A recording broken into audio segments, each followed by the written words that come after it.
Hello everyone, welcome to fashion unplugged.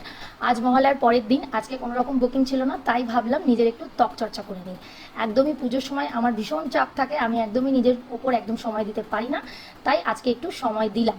তো প্রথমেই শুরু করছি, মুখটাকে কিন্তু আমি ফেস ওয়াশ দিয়ে ক্লিন করে নিয়ে আমি আজকে ব্লিচ করব। হ্যাঁ, বছরে আমি একবার ব্লিচ করি, সেই জন্য প্রি ব্লিচ ক্রিম যেটা আছে সেটা আমি খুব ভালো করে মুখে অ্যাপ্লাই করে নেব। তারপর অক্সি ব্লিচ, যেটা আমি সবসময় ওটাকেই রেকমেন্ড করি সবাইকে, ইভেন আমার কাস্টমাররাও ওটাই ইউজ করে।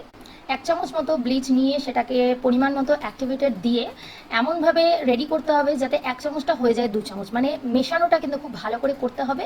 তারপর দেখো, খুব ভালো করে মিক্সিং করার পর আমি কিন্তু স্কিনে এটাকে রেখে দিয়েছিলাম 10 থেকে 15 মিনিটের জন্য। তারপরে এটাকে কিন্তু আমি ক্লিন করছি। ক্লিনটা কিন্তু আমি করছি একটা স্পুনের মাধ্যমে।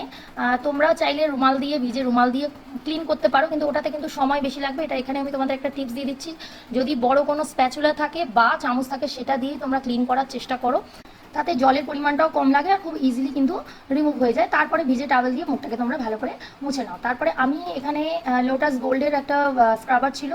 বেসিক্যালি কি হয়, কাস্টমারদের কাজ করার পর যতটুকু ক্রিম বা স্ক্রাবার পড়ে থাকে আমি সেগুলোই পুজোর সময় অ্যাপ্লাই করে নিই নিজের উপর, আলাদা করে কিন্তু আমি কিছু কিনি না। আর তবে আমি গোল্ডটা ইউজ করি, আমার ভালো লাগে লোটাস গোল্ডটা ইউজ করতে। লোটাস গোল্ডের এই স্ক্রাবারটা আমি 5 থেকে 7 মিনিটের জন্য মাসাজ করবো ভেবেছিলাম, কিন্তু করতে পারিনি কারণ আমার খুব বোর ফিল হচ্ছিল। আমি 2-3 মিনিটই মাসাজ করেছি। যদিও ব্লিচ করার পর স্ক্রাবার দিয়ে মাসাজ করার খুব বেশিক্ষণের দরকার পড়ে না, তাই এরপর আমি ভেবেছিলাম একটু মাসাজ করবো, কিন্তু সত্যি কথা বলতে আমার একদমই বোর ফিল হচ্ছিল।